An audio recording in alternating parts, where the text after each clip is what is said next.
এই অটোটা যদি আমাদের বন্ধ করে দেওয়া হয় তাহলে অনেক লোক না খায় মরবো। এদিকে অনেক লোক, অনেক অসুস্থ লোক এই অটো চালাইতেছে, অটো চালায় চলতেছে।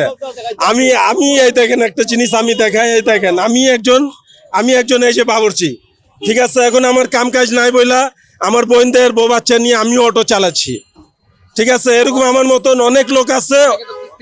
হ্যাঁ, টাকা নিয়ে আমরা এই গাড়ি অটো কিনছি। এখন আমাদের কিস্তি চালাতে ইঞ্জিন খাইতে হয়।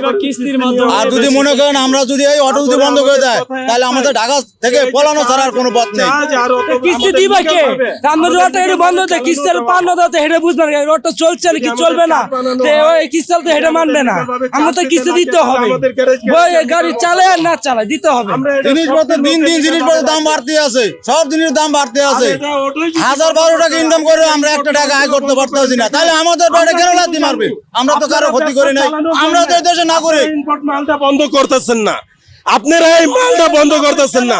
আপনারা যদি এই মালটা বন্ধ করে দেন, যে ব্যাটারি মোটর এটা যদি বাইরে দিয়ে না আসে তাহলে 8 মাসের মধ্যে আমাদের অটো এমনি বন্ধ হয়ে যাবে। আপনাদের বন্ধ করা লাগবে না, এটা এমনি বন্ধ হয়ে যাবে। আপনারা আগে মালটা বন্ধ করেন, যে মাল আমাদের গাড়ির মধ্যে লাগানো আছে ওই মালটা আগে বন্ধ করেন, আমাদের অটো এমনি বন্ধ হয়ে যাবে। আমরা আনতে পারবো না, আমরা গরিব মানুষ, আমরা বিদেশ দিয়ে ব্যবসা করতে পারবো না। আপনারা বিদেশ দিয়ে ব্যবসা চালায় যাচ্ছেন, এই জিনিসটা আপনারা বন্ধ করেন, তারপর আমাদের অটোটা বন্ধ করে দেন। আপনাদের 2 হাত জোর করে বলতেছে, এতগুলা লোকের পেটে লাত্তি আপনারা মাইরেন না।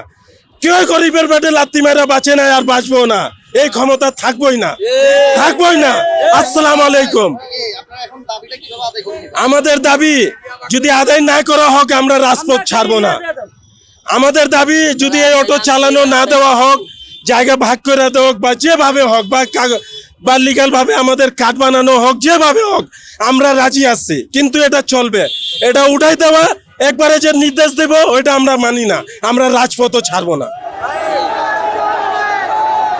কিছু বক্তব্য লাগলে করেন।